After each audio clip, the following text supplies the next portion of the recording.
Salut les crypto-fans, j'espère que vous allez bien. Aujourd'hui, je vous propose une nouvelle vidéo de type un petit peu investigation, recherche, développement, etc. etc. Donc vous avez l'habitude, c'est des vidéos qui sont tout aussi travaillées, mais où je vous parle un petit peu plus comme si c'était un live. Ça va notamment se ressortir au niveau du montage, qui va être un petit peu plus léger notamment. Donc vraiment avoir plus comme une sorte de discussion en direct avec vous, mais sous forme d'une vidéo. Et le sujet que j'ai décidé d'aborder aujourd'hui avec vous est extrêmement important et crucial pour l'ensemble du marché, et c'est le suivant. L'Ethereum classique va-t-il remplacer, ou du moins siphonner, le marché de l'Ethereum que l'on connaît tous? Et ça, je vous en parle juste après le générique. C'est parti!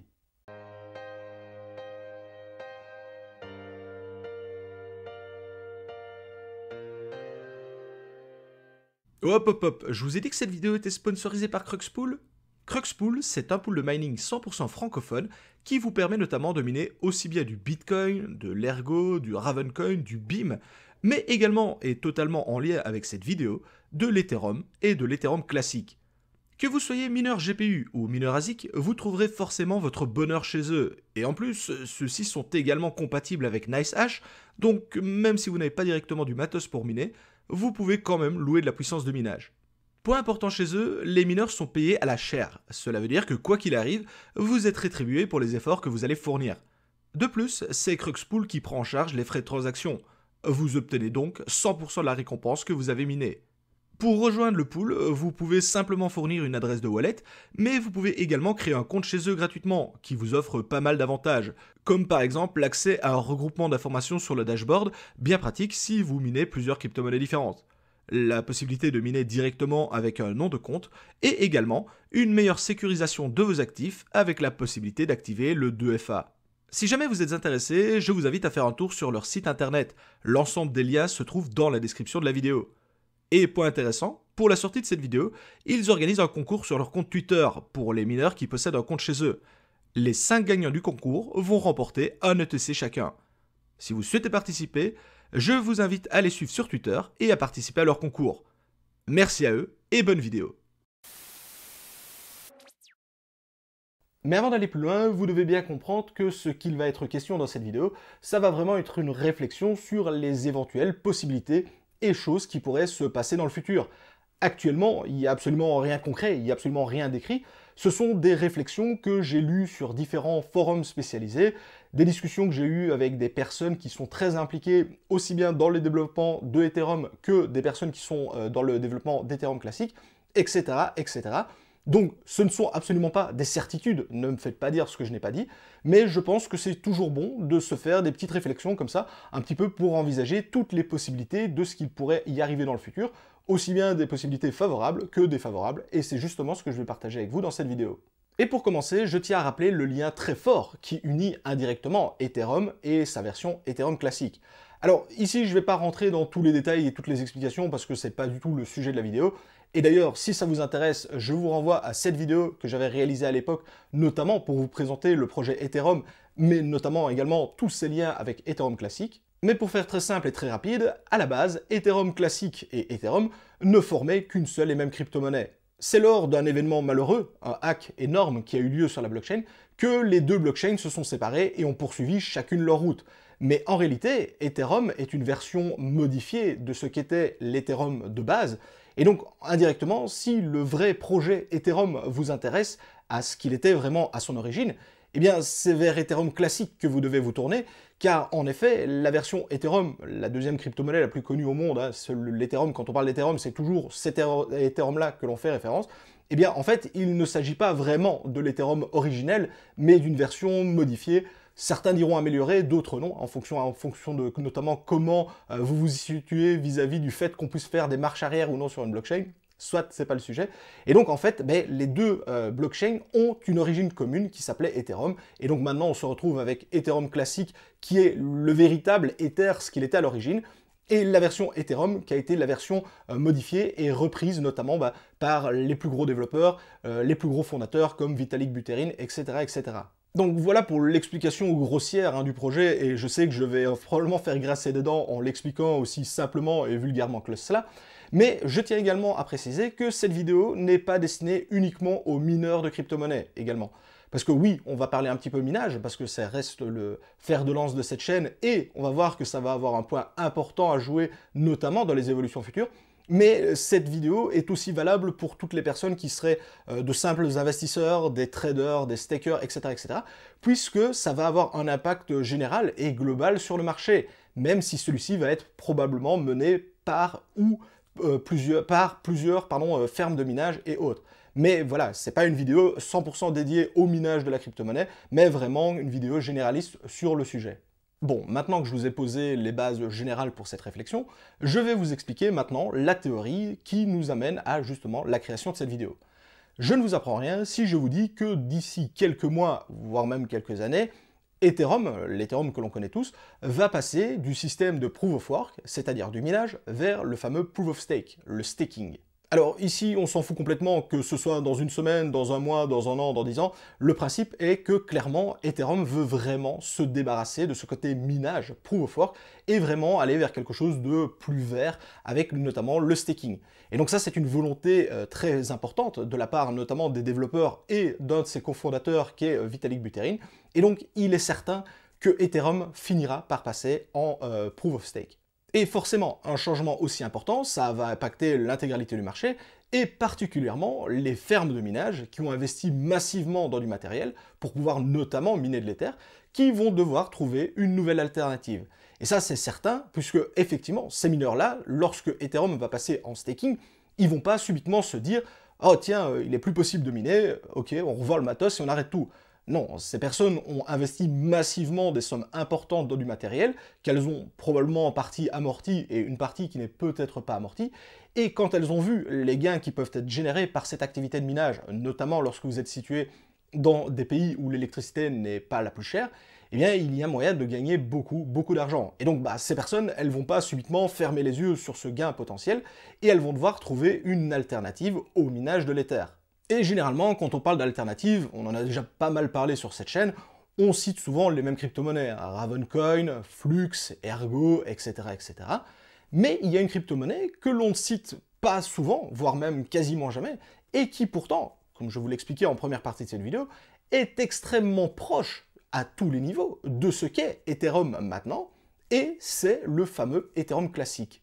Et donc, on pourrait alors imaginer que lorsque Ethereum va passer en staking, la plupart des mineurs, ou la totalité, ça ce sera à voir, pourraient subitement migrer sur Ethereum classique, plutôt que Ravencoin, Flux ou autre, voire même migrer de manière massive sur celui-ci.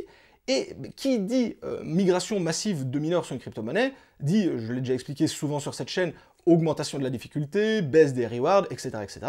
Ce qui fait que, dans l'état actuel, Ethereum classique ne pourrait pas supporter la charge aussi importante que serait l'arrivée massive de ces grosses fermes de minage, de tous les petits mineurs, etc., etc. Et donc, l'idée, c'est la suivante, c'est l'idée de cette théorie, c'est qu'on aurait une préparation à la transition donc, de Ethereum vers son staking, avec la mise en valeur et la mise en lumière du projet Ethereum classique, qui pourrait, d'une certaine façon, venir siphonner des parts de marché, voire des très grosses parts, la totalité, de ce que pourrait être le marché actuel, au niveau minage, on s'entend bien ici, du marché donc de l'Ethereum que l'on connaît tous. Et de cela, qu'est-ce qu'il faut imaginer? Eh bien tout simplement que si Ethereum classique vient à reprendre des parts de marché de manière même importante à ce qu'est Ethereum à l'heure actuelle, eh bien son prix devrait considérablement augmenter, et donc pour les personnes qui se sont positionnées dessus, ou les personnes qui sont déjà en train d'en miner, donc ici on parle aussi bien aux traders, aux investisseurs que aux mineurs, eh bien ça pourrait être une excellente opportunité, et d'une certaine manière, Ethereum classique pourrait devenir le futur remplaçant de Ethereum. Et peut-être que dans 10 ans, imaginons, on pourrait se dire ok, pendant plusieurs années, on a pu miner de l'Ethereum, et bien maintenant, la crypto-monnaie tout aussi rentable, avec tous les mêmes avantages, etc., et donc on se met dans la même condition, eh bien ce serait Ethereum classique, et c'est un petit peu ça, cette stratégie, cette théorie, pardon, et je vais maintenant un petit peu vous la détailler, et vous expliquer un petit peu mes bases de réflexion à moi. Et pour commencer, et parce que je sais que c'est un point sur lequel on va directement tenter d'attaquer le projet, et c'est bien normal, attention, ici je ne suis pas un fervent défenseur de l'Ethereum classique, c'est le fait que celui-ci ait subi plusieurs hacks au cours de son existence, et notamment une période durant laquelle il a subi pratiquement 3 hacks de suite, hein, des attaques à 51%. Donc ici, je ne vous explique pas ce qu'est une attaque 51%, mais en gros, des hackers ont réussi à prendre le contrôle de la blockchain et de faire un petit peu ce qu'ils voulaient dessus. Et c'est vrai que ça peut faire extrêmement peur aux personnes en se disant, bah oui, le projet a déjà été hacké 3 fois de suite, pratiquement, pourquoi est-ce que j'aurais envie d'investir là-dedans? Alors, un point important à noter là-dessus, il faut savoir que lorsque Ethereum Classic a subi ces 3 hacks d'affilée, c'était principalement, parce que son niveau était très peu défendu au niveau mineur. En effet, on parle toujours justement des mineurs qui, en fait, grâce à leur puissance de calcul, viennent sécuriser le réseau.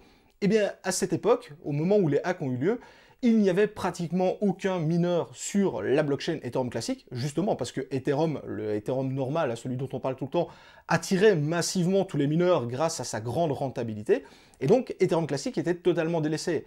Ce qui fait que pour que des mineurs puissent attaquer le réseau, il fallait dépenser très peu d'argent. En effet, il ne fallait pas énormément de puissance pour pouvoir en prendre le contrôle, et c'est ce qui explique notamment pourquoi le réseau a été attaqué 3 fois de suite. Parce que malheureusement, si des mineurs ne viennent pas miner le réseau et donc le sécuriser, eh bien pour les hackers, c'est un réseau qui est beaucoup plus facilement attaquable. Et donc, pour lutter face à cela, eh bien, il n'y a pas vraiment énormément de solutions. La première, c'est d'avoir plus de mineurs. Alors, à l'époque, malheureusement, les mineurs, ils avaient même plutôt tendance à le fuir, puisque justement, il avait été attaqué. Sauf que depuis plusieurs semaines, voire même maintenant plusieurs mois, je vous afficherai d'ailleurs à un moment donné le graphe, on remarque bien que la puissance de minage sur le réseau Ethereum Classic est en train de considérablement augmenter par rapport à avant, ce qui fait que maintenant, une attaque 51% est beaucoup plus compliquée, ou du moins beaucoup plus onéreuse, pour attaquer le réseau. Donc ça, c'est un bon point, c'est quelque chose de favorable, ce qui fait qu'on peut se dire que, ok, les attaques à 51%, quand le réseau était peu défendu, c'était jouable, maintenant ça l'est beaucoup moins. Et surtout, l'équipe de développement derrière Ethereum Classic a demandé maintenant 100 confirmations avant de pouvoir valider une transaction. Alors vous allez me dire, c'est complètement dingue, 100 confirmations, c'est énorme. En fait, ils ont été obligés de mettre 100 confirmations, puisque au moment où ils ont pris la décision, je vous rappelle que le réseau était peu défendu, justement, parce qu'il y avait peu de mineurs dessus. Donc maintenant qu'il y a de plus en plus de mineurs sur le réseau, on peut se dire que peut-être qu'ils vont réduire ce temps de validation, hein, donc une centaine, peut-être à 50, j'en sais rien, mais en tout cas, c'est vraiment un pas dans la bonne direction pour éviter justement d'avoir des attaques supplémentaires. Et en effet, depuis qu'ils ont implanté les 100 confirmations, même si on est bien d'accord que pour les utilisateurs, c'est quand même plutôt problématique, il n'y a plus eu aucun hack sur la blockchain d'Ethereum Classic, ce qui veut dire qu'on va vraiment dans le bon sens. Le fait ici qu'on ait donc 600 confirmations et une augmentation constante pour le moment de la puissance de minage sur le réseau va vraiment dans le bon sens. Donc effectivement, pour revenir là-dessus, Ethereum Classic a eu une très sale période où il a subi des hacks, etc., etc. Mais actuellement, ce n'est plus le cas et énormément de choses ont été mises en place pour favoriser son développement, sa sécurisation, etc., etc. Donc, encore une fois, on va dans la bonne direction, même s'il ne faut pas oublier cette partie de son époque qui était plutôt négative, on est bien d'accord. Un autre point intéressant à aborder, c'est que généralement, lorsqu'on parle d'Ethereum, tout le monde voit l'Ethereum que l'on connaît tous, hein, la deuxième crypto-monnaie la plus intéressante, et généralement, les personnes ont tendance à penser qu'il ne se passe absolument rien sur Ethereum classique, puisque on en entend très peu parler dans les médias traditionnels, etc., etc. Sauf qu'en réalité, le projet continue à se développer, continue à proposer de nouvelles choses. C'est vraiment pas un projet justement qui est mort, mais qui est en continuellement développement, qui continue justement à se développer, à proposer de nouvelles choses. Sauf que malheureusement pour lui, avec le fait qu'il ait eu un passé plutôt tumultueux et le fait que Ethereum, normal entre guillemets, soit vraiment lui sous le feu des projecteurs, notamment avec son passage en staking, avec la DeFi, les NFT, etc., etc., c'est vrai que l'on entend très peu parler d'Ethereum classique, même si c'est pas parce qu'on n'entend pas parler qu'il ne se passe absolument rien dessus. Alors, attention, c'est pas non plus comparable à ce qui se développe sur Ethereum, parce que forcément, le projet étant moins connu, il y a quand même moins de développeurs, mais le projet continue son petit bonhomme de chemin et continue à proposer de nouvelles choses. Et c'est notamment là-dessus que je vais embrayer, et le point qui est le plus intéressant, c'est le fait que, comme je vous l'expliquais en début de vidéo, Ethereum et Ethereum Classic sont extrêmement proches dans leur principe de fonctionnement, leur développement, etc., etc., même s'ils ont pris des chemins différents. Et le point qui est très intéressant là-dessus, c'est de se dire qu'un développeur qui aurait développé une application, un token, un NFT, que sais-je, on s'en fout, eh bien, il peut très facilement passer, qu'il aurait développé pardon, sur Ethereum, il peut très facilement le passer et le migrer sur Ethereum classique, et ainsi profiter des avantages de la blockchain d'Ethereum classique, qui pour le moment ne sont pas énormes, mais lorsque l'Ether va passer en staking, eh bien, ça pourrait être très intéressant, notamment s'il y a besoin d'une grosse puissance de sécurisation de minage qui serait apportée notamment par les mineurs, etc. etc. Et notamment, eh bien, la team derrière Ethereum Classic a mis tout un tas d'applications, d'outils pour les développeurs, etc., pour justement favoriser les transferts de la blockchain Ethereum vers Ethereum Classic. Et là encore une fois, on voit tout de suite la réflexion derrière, en se disant, pour la team Ethereum Classic, de se dire, ok, Ethereum rejette ses mineurs, rejette une partie de sa communauté, nous, on est prêt à l'accepter, puisqu'il faut également parler, ce sera le point que je vais aborder juste après, le minage sur Ethereum classique, qui est également très favorable justement aux mineurs, et le fait que justement, ils aient mis tout un tas de choses en place pour favoriser la transition de l'un à l'autre, qui pourrait notamment susciter de l'intérêt de la part de certains développeurs et autres, de se diriger justement vers la blockchain Ethereum classique. Et forcément, ici, vous êtes sur une chaîne qui parle majoritairement de minage de crypto-monnaies, donc il faut également que je fasse un point sur le minage d'Ethereum classique. En effet, ceux-ci ont fait énormément de pas en avant pour attirer et favoriser les mineurs, et notamment les attirer sur leur blockchain. En effet, lorsqu'il y a eu par exemple l'augmentation de la taille du DAG, donc qui peut venir limiter les capacités des cartes graphiques qui ne possèdent pas suffisamment de VRAM, eh bien ceux-ci, alors je ne connais pas les détails techniques, mais ils ont fait une manipulation de sorte qu'ils ont pu réduire la taille de leur DAG, permettant justement aux cartes graphiques qui possédaient 4 Go, voire moins, de nouveau pouvoir miner de l'Ethereum classique. Là où sur Ethereum, si vous avez maintenant une carte de 4 ou 5 Go de mémoire, vous ne pouvez plus miner d'Ether, tout simplement parce que vous ne pouvez plus charger le DAG dans la VRAM de votre carte graphique. Donc ici, ça a été vraiment un pas en avant pour les mineurs, donc de dire justement, regardez, Ethereum, entre guillemets, veut se débarrasser de vous. Nous, on fait encore un avantage pour les mineurs en réduisant la taille du DAG pour permettre justement aux mineurs qui ont des anciennes cartes graphiques ou aux personnes qui ont de plus petites installations de venir miner chez nous. Et également, le fait que la difficulté soit énormément, pour le moment, moins importante que sur l'Ethereum, c'est également une excellente crypto-monnaie pour les débutants ou les personnes qui ont de petites installations pour miner des coins entiers. Parce que je sais que quand on débute dans le minage, quelque chose qui peut être très frustrant, c'est de se dire ok, je vais miner par exemple pendant un mois et je vais aller chercher 0,00001 Ether. Eh bien ici, avec une petite installation, en quelques jours, voire même quelques semaines, vous pouvez obtenir des unités entières, ce qui est très intéressant, notamment quand on débute, parce que oui, c'est quand même toujours plus amusant de se dire, ok, j'ai un coin entier plutôt que 0,001, même si on est bien d'accord, qu'au final, ce qui est intéressant, c'est de faire le lien avec le prix, etc., la potentielle explosivité du coin, etc., etc. Mais bon, quand on débute tous la première fois, on préfère quand même miner des unités entières plutôt que 0,000, soit. Ça, c'est un petit peu l'idée que je me faisais derrière justement cette réflexion de pouvoir miner.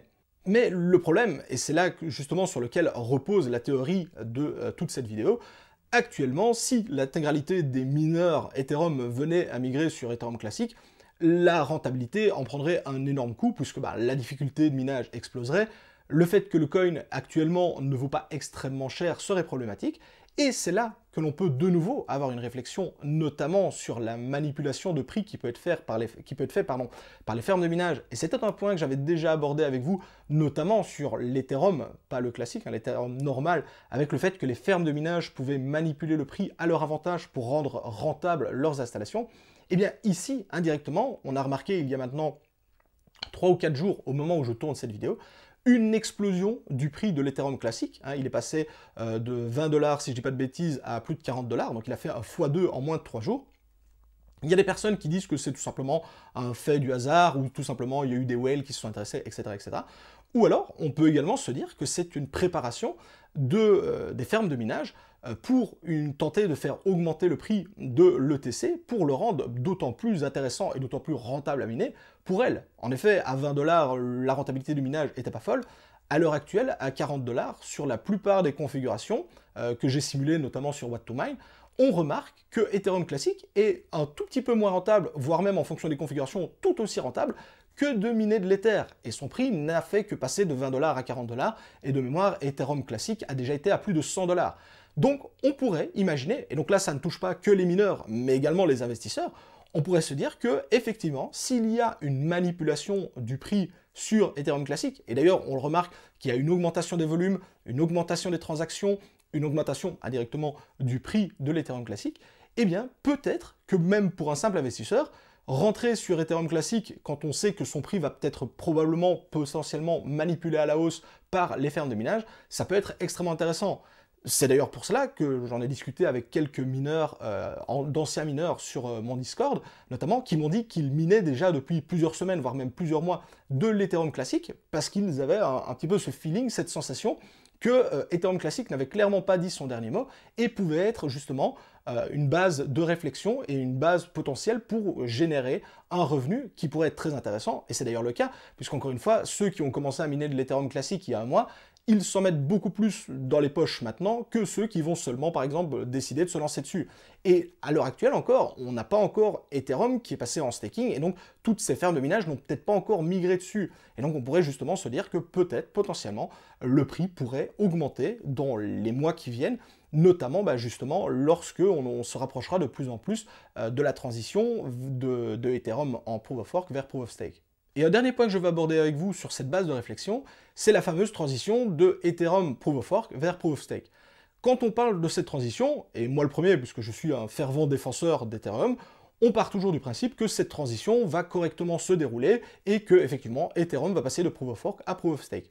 Mais il y a des personnes qui peuvent penser que cette transition va soit très mal se passer, et où il ne sera pas possible de faire la transition, honnêtement j'ai des doutes là-dessus, mais on ne sait jamais, ou au contraire, la transition va se faire, mais de manière plutôt hasardeuse. Et dans le cas où la transition serait plutôt hasardeuse et pourrait mal se passer, on a des crypto-monnaies qui vont tenter justement de tirer leur épingle du jeu à ce moment-là, en disant justement, regardez, Ethereum vous a promis du Proof of Stake, ça ne fonctionne pas, regardez chez nous, c'est beaucoup plus intéressant, ça fonctionne mieux, etc. etc. Et là-dessus, c'est un point très important qui va être joué notamment par la team d'Ethereum classique. Si jamais la transition de l'Ethereum de Proof of Work à Proof of Stake se passe mal, a du retard encore une fois, a des soucis, etc., etc., et bien là, clairement, Ethereum classique, qui, je vous le rappelle, a une base commune avec Ethereum, donc c'est beaucoup plus fort qu'un Ravencoin, qu'un Flux, qui pourrait dire, regardez, nous on est une alternative crédible. Oui, ce sont des alternatives crédibles, mais elles n'ont aucun lien, aucun rapport avec Ethereum. Ici, on a une crypto-monnaie qui est très fortement liée de façon, par son passé à Ethereum, et donc clairement, Ethereum classique a un gros coup à jouer si jamais la transition devait mal se passer ou pas se passer correctement. Et là, à ce moment-là, on pourrait justement avoir une envolée théorique, hein, encore une fois, ce sont des suppositions, on pourrait avoir une envolée du prix de l'Ethereum classique, tout simplement parce qu'il deviendrait une alternative crédible. Non pas pour la grande généralité et la masse, mais pour certaines personnes qui pourraient se dire « Ok, Ethereum c'est bien joli, mais Ethereum classique, il propose une alternative très proche et qui reste malgré tout très intéressante. » Et c'est un point justement qu'il faudra bien surveiller dans les mois qui viennent, notamment lorsque cette fameuse transition devrait avoir lieu. Et je pense que d'ici là, le prix de l'Ethereum classique ne devrait théoriquement que continuer à s'apprécier, d'autant plus qu'on va se rapprocher vers la transition. Par contre, effectivement, un point qui sera très intéressant de voir, c'est, imaginons que la transition d'Ethereum vers Ethereum, donc Proof of Work vers Proof of Stake, se passe absolument sans aucun souci, vraiment tout fonctionne, tout roule. À ce moment-là, il faudra justement voir comment le marché va réagir, puisque si cette transition se passe sans aucun problème, on va se dire, ok, quel serait l'intérêt alors d'Ethereum classique? Mais là, on retombe sur le fait que les fermes de minage peuvent manipuler le prix de l'ETC pour justement l'augmenter artificiellement, pour le rendre extrêmement rentable pour elles. Et donc, dans les deux cas, effectivement, ETC pourrait ne pas être intéressant d'un point de vue technique, technologique, mais très intéressant d'un point de vue purement rentable. Et donc ici, le but, ce serait de miner de l'ETC, non pas spécialement pour le holder, le garder, etc., mais pour une grande partie, le revendre pour acheter autre chose, ou pour le vendre contre des crypto-monnaies, d'autres crypto-monnaies, du fiat, etc., etc. Bref, vous l'avez compris, pour moi, il va se passer des choses très intéressantes dans les mois qui viennent, autour de ETC. Alors, ce ne sera pas forcément rien qu'au niveau du prix, mais je pense que celui-ci n'a pas dit son dernier mot. Bref les amis, c'était les quelques bases de réflexion que je voulais vous partager, notamment sur cette théorie selon laquelle Ethereum classique pourrait venir remplacer, voire siphonner des parts du marché de Ethereum normal. Et d'ailleurs, un point qui m'intéresse énormément, c'est justement d'avoir votre avis sur la question N'hésitez pas à me partager votre opinion, n'hésitez pas non plus à me dire si vous aviez déjà entendu parler de cette potentielle stratégie de cet événement. Moi j'en ai lu, je l'ai lu sur pas mal de forums spécialisés, donc c'était sur Reddit, sur Bitcoin Talk, sur certains Discord, etc. etc. Donc vraiment, ça part effectivement très souvent du milieu du minage, bien entendu, parce qu'il y a une cause commune là derrière, avec le changement de Proof of Stake vers Proof of Work vers Proof of Stake, pardon. Mais donc, n'hésitez pas à me dire ce que vous pensez, si ça vous semble plausible, ou au contraire, pas du tout, hein, ça peut être le cas. Pour ma part, je pense que c'est une réflexion qui est clairement plausible. Ça s'est déjà vu par le passé, ce ne serait pas quelque chose d'anormal. La manipulation du cours par les fermes de minage, c'est quelque chose de connu. Je ne vais pas dire que c'est commun, parce que ça n'arrive pas tout le temps, mais c'est quelque chose qu'on a déjà vu, notamment sur certaines crypto-monnaies, pour les rendre extrêmement rentables pour elles durant un certain temps, voire même une période très longue, etc. etc. Donc je compte sur votre avis, vos messages en commentaire, pour me dire ce que vous en pensez. Comme d'habitude, si la vidéo vous a plu, je compte sur vos likes et vos partages. N'hésitez pas non plus à me faire exploser ce bouton s'abonner, c'est extrêmement important pour moi et pour le bon développement de la chaîne. Je vous souhaite à tous d'excellents investissements dans le marché des crypto-monnaies. C'était Monsieur TK. Ciao les crypto-fans.